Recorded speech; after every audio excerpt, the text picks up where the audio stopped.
여러분 안녕하십니까? 이완수 TV입니다. 정치적 격변은 단순한 우연의 연속이 아니라 대통령 뚜렷한 패턴을 가진 진화하는 공작의 역사입니다. 사실 2024년 12월 3일은 내란이 아닌 거대 야당의 체제 전복이 완성된 날입니다. 두 보수 정권 대통령이 탄핵으로 추출되는 비극, 이는 정교하게 기획되고 치밀하게 실행된 작전이 만든 결과였습니다. 국가적 비극을 전략적으로 이용해 보수 정권의 정통성과 도덕성을 뿌리채 흔드는 것입니다. 오래전부터 기획된 것이 아닌가 하는. 이재명은 문재인 탄핵 시나리오의 완벽한 계승자가 되었습니다. 유례없는 줄 탄핵이 시작됩니다.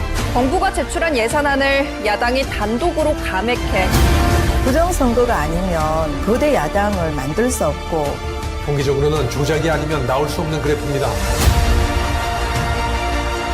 비상계엄은 공정한 선거를 통해 새로운 대한민국을 건설하려는 하늘이 대한민국에게 내린 준엄한 경고입니다.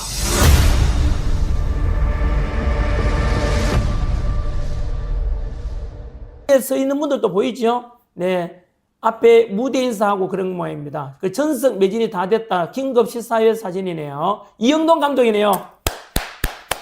여러분 박수 한번 해주십시오. 제가 만들었죠. 이영동 감독께서 저한테 선생님 이런 영화 만들려고 하는데 혹시 제작비 감당할 수 있겠습니까? 할 때 제가 0.1초도 망설이지 않고 무조건 만듭시다 라고 해가지고 사실은 11월 말경 정도 한 2달 전이거든요. 그래서 무조건 만들어 주십시오. 모든 비용은 제가 감당하겠습니다. 지난해 뉴스에서 뭐 어떻게든 간에 제가 돈을 마련해 드릴 테니까 제작하십시오라고 했거든요. 그래서 1초도 망설이지 않았고요. 그리고 이영동 감독님께서 이제 결국은 2달 정도 걸려서 이제 만들었지 않습니까? 그리고 어제 처음으로 외부 공개를 했지 않습니까? 긴급 시사회가 오늘 열렸고요. 내일도 열립니다. 모레도 열리는데 이미 송파 지역에서 열리는 이 시사회는 마감 매진이 다 됐거든요. 그래서 더 많이 주변 영화관에서, 특히 지방에서, 제주도에서, 전라도에서, 경상도에서, 충청도, 서울, 수도권, 경기, 강원도 어디서든 간에 영화 볼 수 있도록 여러분들께서요, 예를 써 주십시오. 노력해 주십시오. 행동을 옮겨 주십시오. 대한민국 살리는 일이라 생각하고 해 주십시오, 여러분.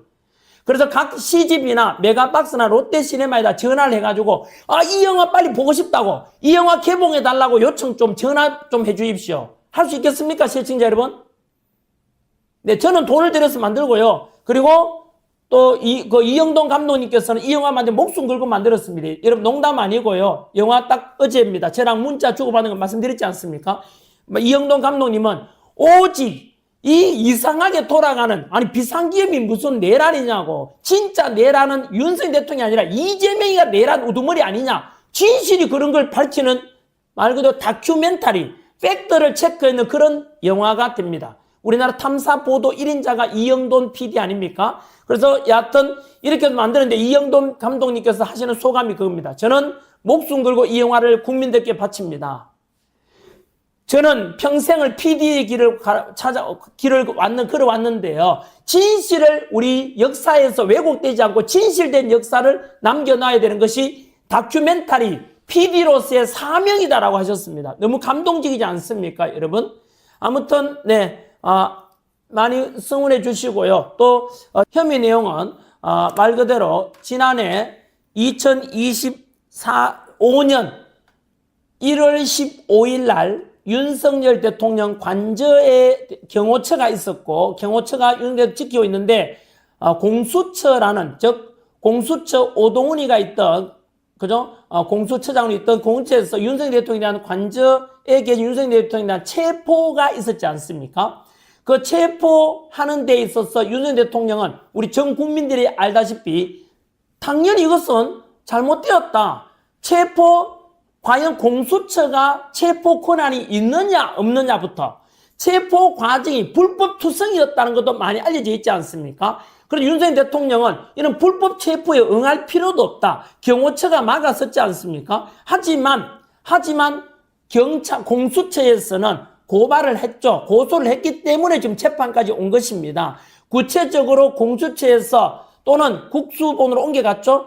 이렇게 해서 또는 검찰이 해온 것에 대한 혐의는 말 그대로 공수처의 대통령 관저에서 계시는 윤석열 대통령을 체포하려고 할 때 체포영장 집행을 저지한 혐의, 짧게 체포방해 혐의라고 합니다. 체포방해 혐의에 대해서 5년형을 1년 선고했는데요. 요거에 대해서 제가 한번 보십시오, 여러분. 제가 먼저 여기 이 방송 보시는 중에서는 뭐 변호사도 계시지 않습니까? 제 아는 변호사도 보던데요.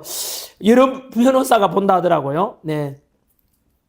제가 질문을 몇 가지 던지겠습니다. 여러분께서는 팩트에 근거해서, 사실에 근거해서 제 질문에 답변하시면 됩니다. 첫째, 공수처는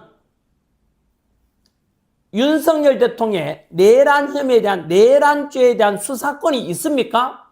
첫 번째 질문입니다.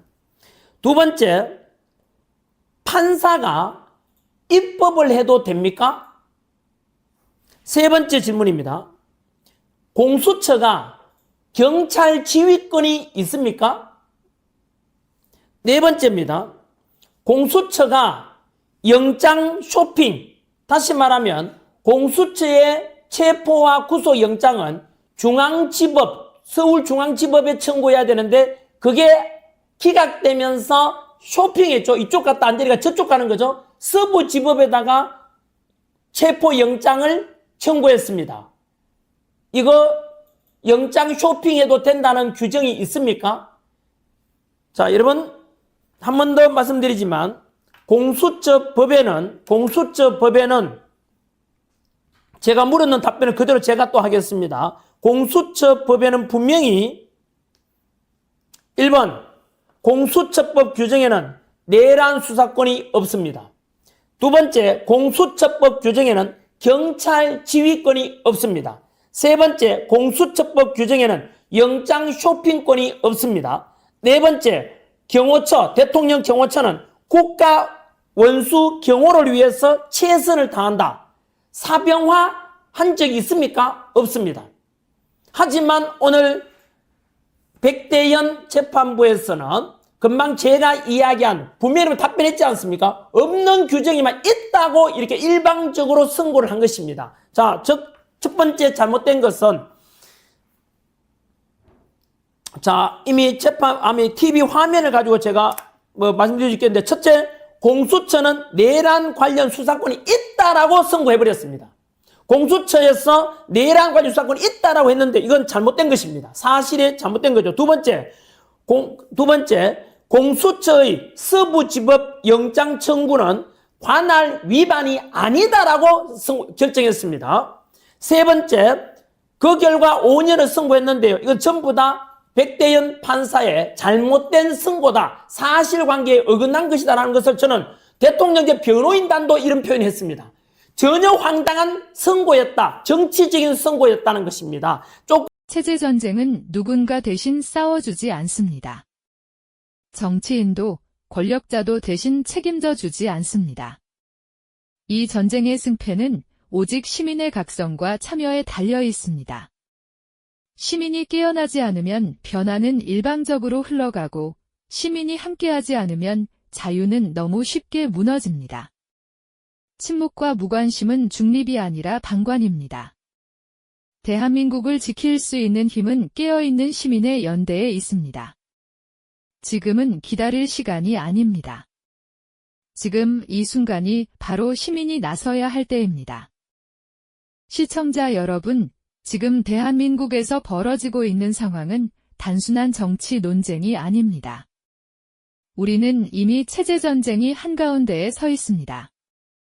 총과 탱크는 없지만 제도와 여론, 사법과 언론을 통해 국가의 방향이 조용히 그러나 분명하게 바뀌고 있습니다. 이 전쟁의 가장 무서운 점은 많은 국민이 전쟁 중이라는 사실조차 인식하지 못한다는 데 있습니다. 겉으로는 개혁과 변화라는 이름을 쓰지만 그 이면에서는 자유민주주의의 기본 질서가 흔들리고 있습니다. 지금 이 흐름을 제대로 보지 못한다면 우리는 선택하지 않은 결과를 받아들이게 될지도 모릅니다. 시청자 여러분, 체제전쟁은 정치권이나 특정 인물의 문제가 아닙니다. 이 전쟁은 오직 시민이 얼마나 깨어 있느냐에 따라 방향이 결정됩니다.